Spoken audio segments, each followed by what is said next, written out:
أعوذ بالله من الشيطان الرجيم بسم الله الرحمن الرحيم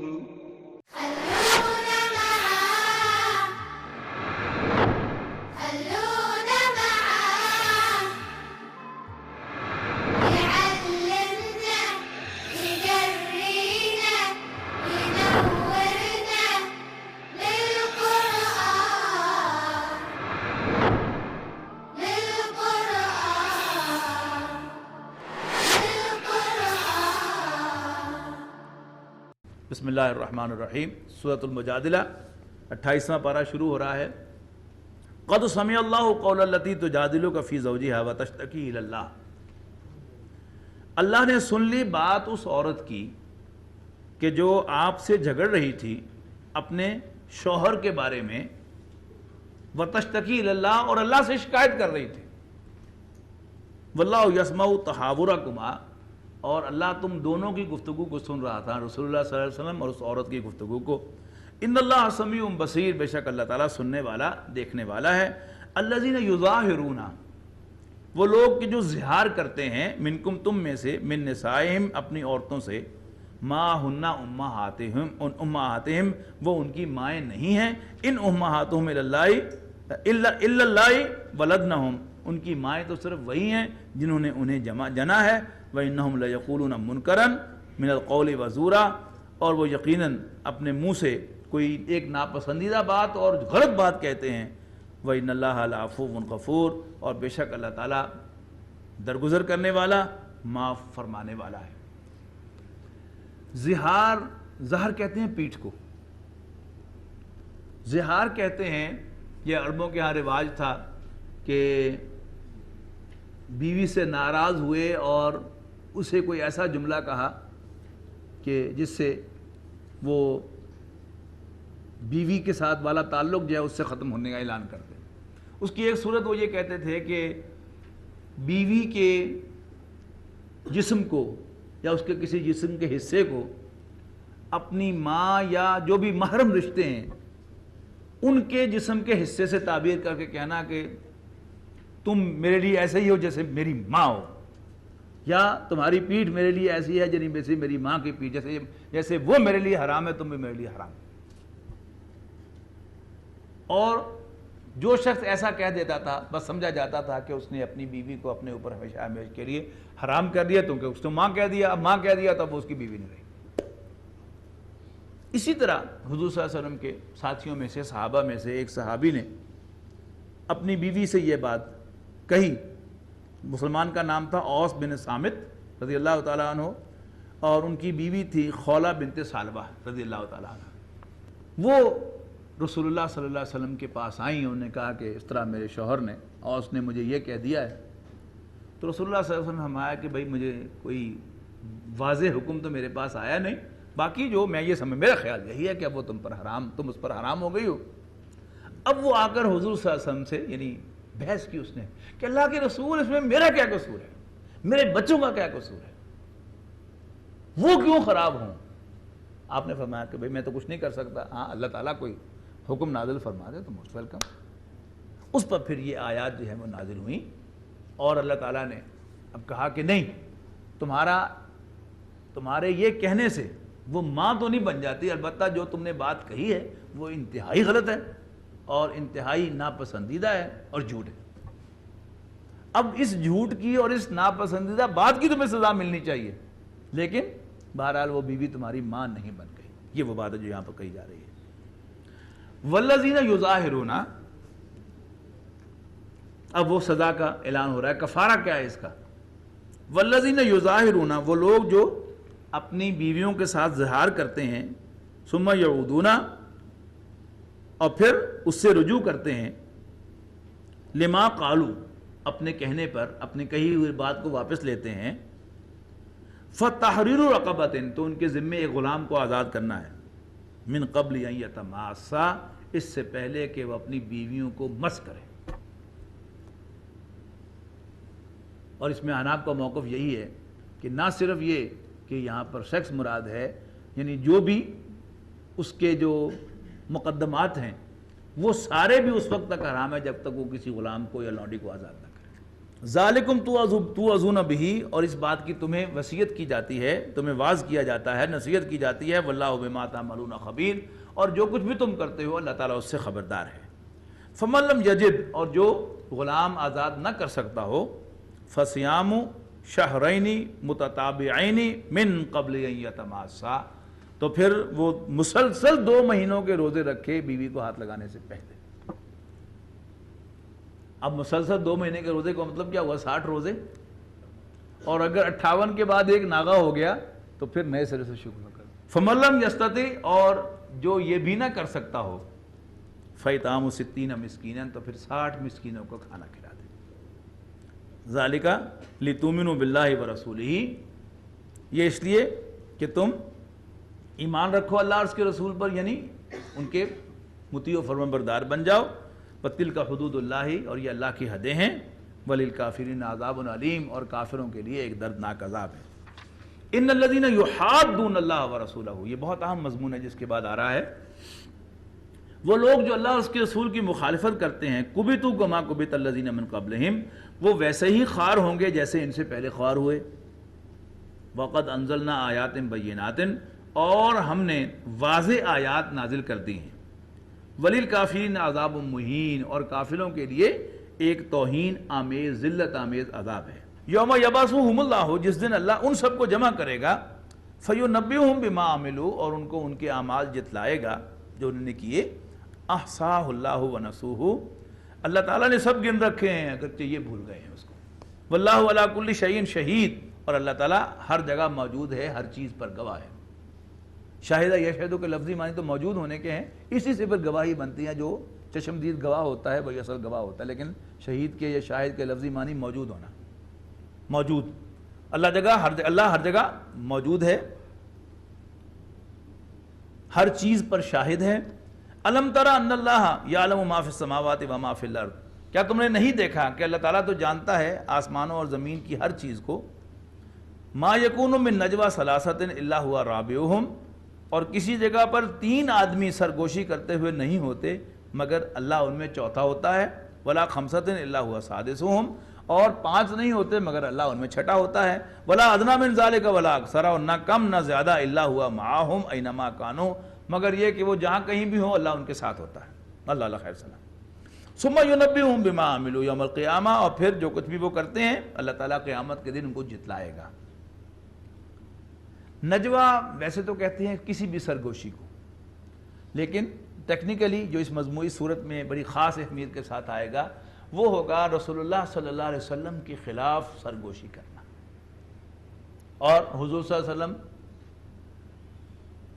کی حیثیت ایک تو ہے رسول کی، اس حیثیت میں تو آپ ہم میں موجود نہیں ہیں، لیکن باقی جو بھی سارے آپ کے سٹیٹس تھے، آپ استاد تھے، آپ امیر تھے، آپ امام تھے، آپ کمانڈر ان چیف تھے، ان سب حیثیتوں میں مسلمانوں کا کوئی نہ کوئی بندہ جو ہے ڈیفرنٹ پوزیشن پر ہوگا، تو ان سب میں اپنے امیر کو، اپنے کمانڈر کو، اپنے استاد کو، اپنے مرشد کو یہ مقام دینا جو ہے یہ اس سے علماء نے ڈرائیو کیا ہے۔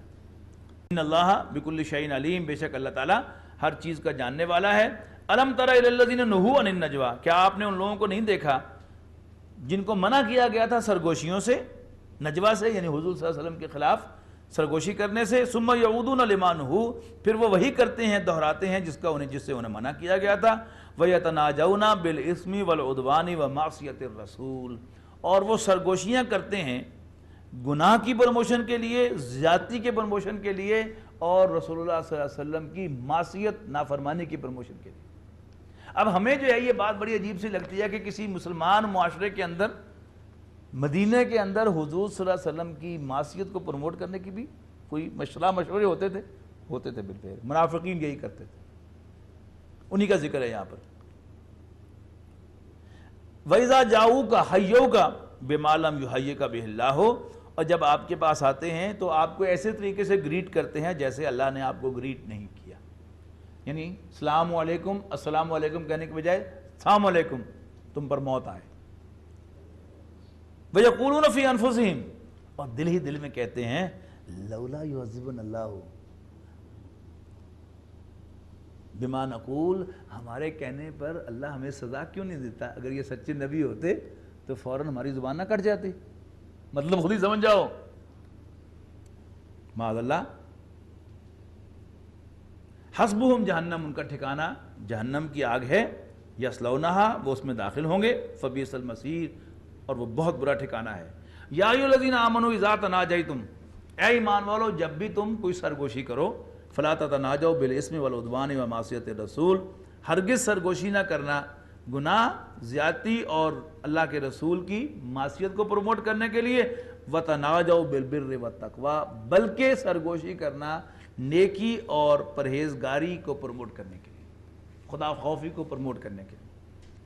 واتقوا اللہ، اور اللہ سے ڈرو. الذی الیہ تحشرون، اس اللہ سے ڈرو جس کے حضور تم اکٹھے کیے جاؤ گے. انما النجوى من الشیطان، سرگوشی تو یقیناً نجوہ تو شیطان کی طرف سے پرومپٹ کیا جاتا ہے. لیحزن الذین آمنوا، تاکہ وہ غمگین کرے ایمان والوں کو. ولیس بضارہم شیئا، اور حالانکہ وہ کچھ بھی ان کا بگاڑنے والے نہیں ہیں، الا باذن اللہ، مگر اللہ کی اجازت سے. وعلی اللہ فلیتوکل المؤمنون، اور مومنوں کو اللہ ہی پر بھروسہ کرنا چاہیے. پہلے بھی میں نے عرض کیا تھا کہ قرآن مجید ایک مینول کی طرح ہے. مینول میں اگر پہلی انسٹرکشن کو آپ فالو نہ کریں تو دوسری انسٹرکشن کبھی سمجھ میں نہیں آتی. اگر آپ نے کبھی کوئی اجتماعی زندگی بسر نہیں کی، کسی تحریک، کسی اجتماعیت میں آپ نے کبھی پارٹیسپیٹ نہیں کیا، تو آپ ان باتوں کو کبھی نہیں سمجھ سکتے. لیکن جب آپ اجتماعیت میں ہوں گے اور ذمہ داری آپ پر کوئی آئے گی تو پھر آپ کو یہ سمجھ میں آئے گا یہ سب لائف سٹوریز ہیں. یعنی وہ ایک ففتھ کالمسٹ عنصر ہوتا ہے نا آرگنائزیشن کے اندر. تو جب بھی وہ 3 آدمی اکٹھے بیٹھے ہوئے ہوں گے تو جو بھی ذمہ داران ہیں انہیں تشویش ہوگی، اللہ خیر کرے، پھر رل کے بیٹھے کوئی نواں چند نہ چڑھا دیں. یہ وہ ہے مسلمانوں کا وہ کنسرن کہ گھبران دی کوئی گل نہیں، یہ کچھ نہیں بگاڑ سکیں گے. لیحزن الذین آمنوا، تاکہ وہ غمگین کریں، پریشان کریں اہل ایمان کو. یا ایھا الذین آمنوا اذا قیل لکم تفصحوا فی المجالس، جب تمہیں اے ایمان والو جب تمہیں کہا جائے کہ محفلوں میں مجلسوں میں کھل کر بیٹھو، فافصحوا، تو کھل کر بیٹھا کرو. یفصح اللہ لکم، اللہ تمہارے دلوں کی تنگی دور کر دے گا، تمہارے دلوں کو کشادہ کر دے گا. اچھا اب یہ کیا چکر تھا؟ ایون حضور صلی اللہ علیہ وسلم کی محفل میں بھی آ کے بیٹھتے تھے تو یہ منافق ٹولیاں بنا کر بیٹھتے تھے. یعنی محفل کے آداب کیا ہیں کہ everybody should face the chair. لیکن اب وہ کیا کہتے تھے؟ یعنی آپس میں ٹولی بناتے تھے تھوڑی سی، یعنی یہ آدمی تھوڑا سا یوں کھسک گیا دوسرے کی طرف، بجائے ادھر چیئر کرنے کے منہ کرنے کے دوسرا تھوڑا سا اور ہو گیا، ادھر سے ہو کے ایک دائرہ انہوں نے اپنا بنا لیا، اور آنکھیں مارنے کے لیے حضور صلی اللہ علیہ وسلم کی باتوں پر اشارے کرنے کے لیے کسی کا گھٹنا یوں کر کے دبا دیا، کسی کو کونی مار دی. یعنی حضور صلی اللہ علیہ وسلم کے خلاف یعنی سرگوشی کے یہ مختلف انداز ہیں جو وہ بعین محفل کے اندر کرتے تھے. لہذا مسلمانوں کو انسٹرکشن دی جا رہی ہے جب کہا جائے کھل کے بیٹھو تو کھل کے بیٹھا کرو، اللہ تمہارا دلوں کو کشادہ کر دے گا. اور جب کہا جائے اٹھ کھڑے ہو، وَإِذَا قِيلَ لَهُمْ انشُزُوا، اور جب کہا جائے اٹھ کھڑے ہو، فَانشُزُوا يَرْفَعِ اللَّهُ الَّذِينَ آمَنُوا مِنكُمْ، تو اٹھ کھڑے ہوا کرو اور اللہ تعالیٰ تم میں سے جو واقعی ایمان والے ہیں ان کو بلند کرے گا. وَالَّذِينَ أُوتُوا الْعِلْمَ، اور جو علم رکھتے ہیں ان کو کس میں بلند کرے گا؟ درجات، درجوں میں. یہ اب کیا چیز ہے کہ میٹنگ جو کال کی گئی ہے کسی آرگنائزیشن کی، اب یہ جو عنصر ہے یہ آئے گا اس میں لیٹ، اور آ کے جو بھی اس میٹنگ کو ہولڈ کرنے والا ہے اس کو پریشان کرتا رہے گا. یعنی میٹنگ کا ٹائم ہے 8 بجے، 8 بجے سے 10 بجے تک، تو یہ تشریف لائیں گے 9 بجے.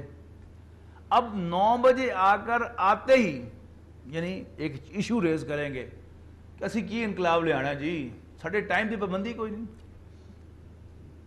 کیتا اج تک. کیے تسی دیکھو نا ٹائم، دیکھو نا 10 بجے نے کیتا کچھ بھی نہیں. اب وہ جو میٹنگ کنڈکٹ کرنے والا ہے وہ انڈر پریشر آ جاتا ہے، وہ فٹافٹ بیچارہ جو ہے وہ کام کو سمیٹے گا اور 10 سوا 10 میٹنگ ختم کرنے کا اعلان کر دے گا. سبحانک اللہم و بحمدک نشہد ان لا الہ الا انت نستغفرک و نتوب الیک. اب کیا ہوگا؟ اب یہ جو لوگ ہوں گے اب پہلے شور بجا ہوا تھا ٹائم کا، اب کیا ہے وہاں سے اٹھیں گے نہیں، اور وہیں پر اب وہ جو میٹنگ کی کارروائی ہوئی ہے اس میں کیڑے ڈالتے رہیں گے کہ کوئی کام سیدھا نہیں ساڈا، اے کام جڑا ہے وہ اس طرح ہونا چاہیے سی، وہ اس طرح نہیں کیتا، اے نہیں ہونا سی تے کرتا۔ حاصل کیا ہے کہ جو بھی وہ ہائرارکی ہے، جو بھی لیڈرشپ ہے، اس کے اندر کیڑے ڈالنا کہ کام ڈھنگ کا نہیں کرتے، وہ اہل لیڈر نہیں ہیں، یعنی ان کا کہنا ماننا، ان کی اطاعت کرنا، اس سے کچھ حاصل نہیں ہوگا۔ یعنی وہ جو ہے نا رسول کی نافرمانی کو پروموٹ کرنا۔ میں نے عرض کیا نا کہ یہ بڑی عجیب سی بات ہمیں ہمارا ہوتی ہے کہ مدینہ کے اندر حضور صلی اللہ علیہ وسلم کی موجودگی میں آپ کی زندگی میں یہ کام ہوتا تھا، یہ کیسے ہو سکتا ہے؟ مسلمانوں کے اندر ہو رہا ہو، یوں ہوتا تھا۔ واللہ بما تعملون خبیر، اور اللہ تعالیٰ تمہاری تمام حرکتوں سے باخبر ہے۔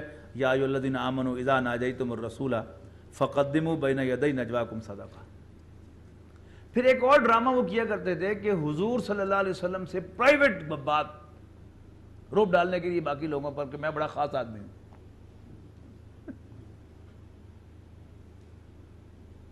تاکہ باقی لوگ جو ہیں وہ انڈر پریشر آ جائیں۔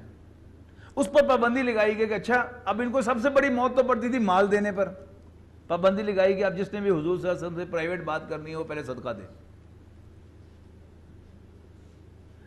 اب یہ حکم تو دیا انہیں کے لیے، لیکن اس سے پھر معاملہ جو ہے ذرا ٹائٹ ہو گیا کہ عام مسلمانوں کو جن میں دین کی کوئی بات کرنی ہوتی تھی ان کے لیے بھی رکاوٹ آ گئی، تو فوراً اگلی آیت میں اسے واپس لے لیا گیا کہ کیونکہ یہ تم پر بھاری گزر رہا ہے، لہذا واپس لیا جاتا ہے کہ جب بھی تمہیں سرگوشی کرنی ہو رسول اللہ صلی اللہ علیہ وسلم سے فقدموا بین یدی نجواکم صدقہ، تو اپنی سرگوشی سے پہلے خیرات کرو، ذالک خیر لکم، یہ تمہارے لیے بہتر ہے، واطہروا، زیادہ پاکیزگی کی بات ہے، فإن لم تجدوا، اور اگر تم ایسا نہ کر سکو فإن اللہ غفور رحیم، تو اللہ تعالیٰ بخشنے والا مہربان ہے۔ اشفقتم ان تقدموا بین یدی نجواکم صدقات، کیا تم ڈر گئے اس سے کہ تم اپنی سرگوشیوں سے پہلے صدقہ دیا کرو گے، خیراتیں کیا کرو گے؟ فإن لم تفعلوا، پھر جب تم یہ نہ کر سکے، وتاب اللہ علیکم، تو اللہ تعالیٰ نے تم میں معاف کر دیا، فاقیموا الصلاۃ وآتوا الزکاۃ، بس نماز قائم کرو اور زکوٰۃ ادا کرو، واطیعوا اللہ ورسولہ، اور اللہ اس کے رسول کا کہنا مانو، واللہ خبیر بما تعملون، اور جو کچھ بھی تم کرتے ہو اللہ تعالیٰ اس سے باخبر ہے۔ الم تر الی الذین تولوا قوما غضب اللہ علیہم، کیا تم نے دیکھا ان لوگوں کو کہ جو دوستی کرتے ہیں، یعنی منافقین میں سے دوست بناتے ہیں ان لوگوں کو جن پر اللہ کا غضب ہے، یعنی یہودی، ما ہم منکم، وہ تم میں سے نہیں ہیں، ولا منہم، اور نہ ہی ان میں سے ہیں، یہ وہ کیا ہے؟ دھوبی کے کتے، نہ گھر کے نہ گھاٹ کے۔ یحلفون ویحلفون علی الکذب وہم یعلمون، اور جانتے بوجھتے ہوئے جھوٹی قسمیں کھاتے ہیں۔ اعد اللہ لہم عذابا شدیدا، اللہ نے ان کے لیے ایک سخت عذاب تیار کیا ہے، انہم ساء ما کانوا یعملون، یقیناً وہ بہت بری حرکتیں کر رہے ہیں۔ اتخذوا ایمانہم جنۃ، وہ اپنی قسموں کو ڈھال بناتے ہیں، فصدوا عن سبیل اللہ، پھر اللہ کے راستے سے روکتے ہیں، فلہم عذاب مہین، تو ان کے لیے ایک توہین آمیز عذاب ہے۔ لن تغنی عنہم اموالہم ولا اولادہم، اور کچھ کام نہ آئیں گے ان کے مال اور ان کی اولادیں، من اللہ شیئا، اللہ کے مقابلے میں کچھ بھی، اولئک اصحاب النار، یہ جہنم والے ہیں، ہم فیہا خالدون، اس میں ہمیشہ ہمیشہ رہیں گے۔ یوم یبعثہم اللہ جمیعا، جس دن اللہ تعالیٰ ان سب کو جمع کرے گا، اٹھائے گا، فیحلفون لہ، پھر وہ اللہ کے سامنے قسمیں کھائیں گے، کما یحلفون لکم، جیسے تمہارے سامنے قسمیں کھاتے ہیں، وَيَحْسَبُونَ أَنَّهُمْ عَلَىٰ شَيْءٍ، اور خیال کرتے ہیں کہ ان کے پاس کوئی بیس ہے، کوئی دلیل ہے، اور وہ سیدھے راستے پر ہیں، نہیں۔ أَلَا إِنَّهُمْ هُمُ الْكَاذِبُونَ، آگاہ ہو جاؤ کہ یہ جھوٹے ہیں۔ استحوذ علیہم الشیطان، شیطان نے انہیں قابو کیا ہوا ہے۔ استحوذ علیہم الشیطان، شیطان نے انہیں قابو کیا ہوا ہے، فَأَنْسَاهُمْ ذِكْرَ اللَّهِ، اور انہیں اللہ کی یاد بھلا دی ہے۔ اولئک حزب الشیطان، یہ شیطان کا ٹولہ ہے، شیطان کی پارٹی ہے۔ الا ان حزب الشیطان هم الخاسرون، سن لو شیطان کی پارٹی تو نقصان سے دوچار ہونے والی ہے، خراب ہونے والی ہے۔ ان الذین یحادون اللہ ورسولہ، بے شک وہ لوگ جو اللہ اور اس کے رسول کی مخالفت کرتے ہیں، اولئک فی الاذلین، وہ ذلیل ہوں گے، بے قدر ہوں گے۔ کتب اللہ لأغلبن انا ورسلی، اللہ نے فیصلہ کر دیا ہے، اللہ نے آرڈین کر دیا ہے، اللہ نے لکھ دیا ہے کہ میں اور میرے رسول غالب ہو کر رہیں گے۔ یہاں میں نوٹ کیجئے کہ وہی مضمون جو سورہ صافات میں آیا تھا کہ رسول غالب ہوں گے، اور میں نے جو کمپیریزن کیا تھا کہ حضرت یحییٰ علیہ السلام قتل ہو گئے، نہ زمین ہلی نہ آسمان ہلا، اور حضرت عیسیٰ کے قتل کا فیصلہ ہوا تو اللہ تعالیٰ نے انہیں زندہ اٹھا لیا۔ وائی؟ اس لیے کہ حضرت عیسیٰ بنی اسرائیل کی طرف بھیجے ہوئے رسول تھے۔ کتب اللہ لاغلبن انا ورسلی، اللہ نے لکھ دیا ہے کہ میں اور میرے رسول غالب ہو کر رہیں گے۔ ان اللہ قوی عزیز، بے شک اللہ تعالیٰ زور آور بالادست ہے۔ لا تجد قوما یؤمنون باللہ والیوم الآخر یوادون من حاد اللہ ورسولہ۔ بڑی سخت آیت ہے، بڑی سخت آیت۔ اس کا پڑھنا بھی آسان، ترجمہ کرنا بھی آسان، لیکن اس پر عمل کرنا آسان نہیں ہے۔ غور سے سنیے گا، لا تجد قوما یؤمنون باللہ والیوم الآخر، اے نبی تم نہیں پاؤ گے ان لوگوں کو جو اللہ اور آخرت پر ایمان رکھتے ہیں، کیا کرتے ہوئے نہیں پاؤ گے؟ یوادون من حاد اللہ ورسولہ، دوستی کرتے ہوئے ان کے ساتھ جو اللہ اور اس کے رسول کی مخالفت کریں۔